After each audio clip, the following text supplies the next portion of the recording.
स्वागत है आपका नवोदय टाइम्स पंजाब केसरी में। मैं हूं दीक्षा शर्मा। देश प्रदेश की तमाम खबरों के साथ हम आपके समक्ष आ चुके हैं।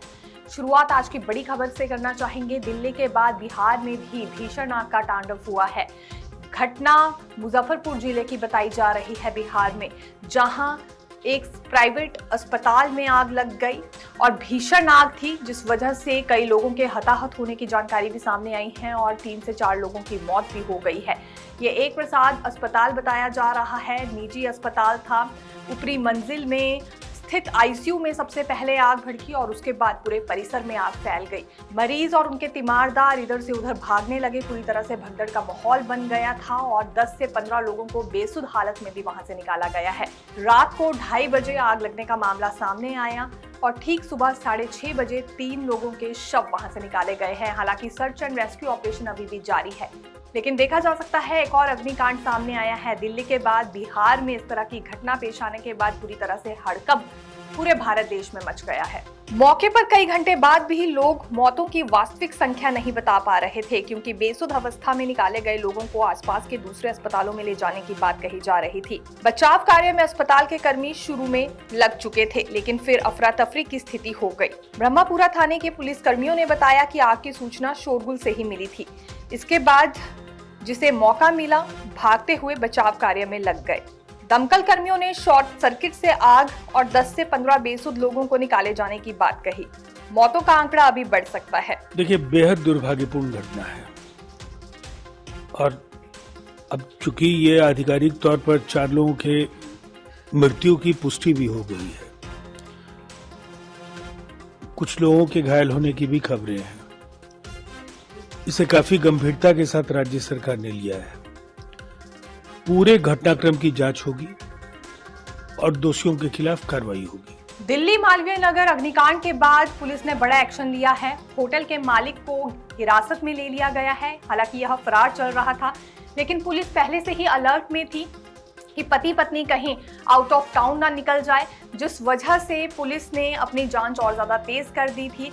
फिलहाल इसे हिरासत में लेने के बाद आज साकेत कोर्ट में पेश किया जा सकता है। 21 लोगों की मौत इस अग्निकांड में हो गई है, जिसमें कि 17 विदेशी भी बताए जा रहे हैं। होटल मालिक लवकेश बजाज को पुलिस ने हिरासत में ले लिया है। होटल फ्लोरिश स्टे में भीषण आग लगने से 21 लोगों की मौत की पुष्टि अभी तक हो चुकी है। पुलिस ने घटना के बाद लुकआउट सर्कुलर जारी किया था। ताजा जानकारी के मुताबिक लवकेश से पूछताछ हो रही है। इस होटल को केवल 6 कमरों में संचालन की अनुमति थी, लेकिन यहाँ कथित तौर पर 20 से 25 कमरे अवैध रूप से चलाए जा रहे थे। संभावना है कि पुलिस कोर्ट से आरोपी को कस्टडी में लेने की मांग कर सकती है। पुलिस की रिपोर्ट के अनुसार आग एक इमारत के ग्राउंड पहली और दूसरी मंजिल पर लगी थी, जो कि बेसमेंट प्लस ग्राउंड प्लस 5 मंजिलों से बनी है। इमारत की बाकी मंजिलें गर्मी और धुएं की चपेट में आ गई थी।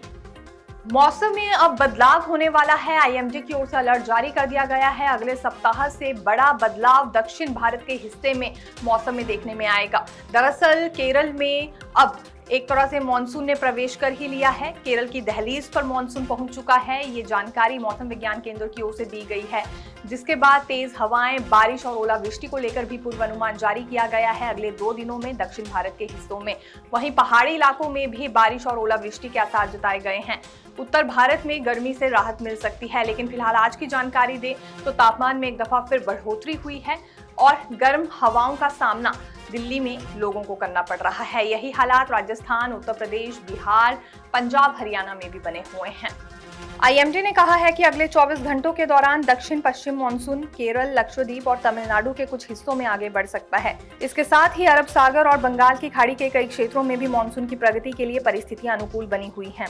मौसम विभाग ने हिमाचल प्रदेश में 4 जून के लिए कांगड़ा, मंडी, कुल्लू, शिमला और सिरमौर जिलों में ओलावृष्टि, आंधी, बिजली गिरने और तेज हवाओं को लेकर ऑरेंज अलर्ट जारी किया है। कई क्षेत्रों में 40 से 50 किलोमीटर प्रति घंटे की रफ्तार से हवाएं चल सकती हैं। उत्तराखंड में भी मौसम सक्रिय रहेगा। ईरान युद्ध पर ट्रंप को बड़ा झटका लगा है। दरअसल अमेरिका में ही ये प्रस्ताव पास कर दिया गया है कि अब सैन्य कार्रवाई ईरान पर नहीं की जाएगी, जिसके बाद ये माना जा रहा है कि ट्रंप अब अपनी मर्जी नहीं कर पाएंगे। हालांकि ईरान की ओर से पहले ही स्पष्ट कर दिया गया है कि अब वो ट्रंप के साथ कोई भी समझौता करने के लिए तैयार नहीं है, जब तक सीज फायर के नियम पूरी तरह से फॉलो नहीं किए जाते या फिर इजराइल की ओर से लेबनान पर हमला नहीं रोका जाता। अमेरिकी प्रतिनिधि सभा ने ईरान के खिलाफ सैन्य कार्रवाई को सीमित करने वाले प्रस्ताव को 215 से 208 मतों से मंजूरी दे दी है। यह राष्ट्रपति ट्रंप के लिए बड़ा झटका है। अमेरिकी प्रतिनिधि सभा ने ईरान के खिलाफ जारी सैन्य कार्रवाई को रोकने संबंधी युद्ध शक्तियों प्रस्ताव को मंजूरी दे दी है।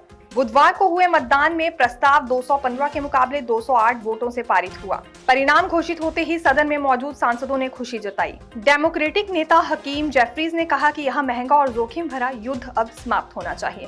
पल पल की अपडेट जानने के लिए देखते रहिए नवोदय टाइम्स पंजाब केसरी। मैं दीक्षा शर्मा, धन्यवाद।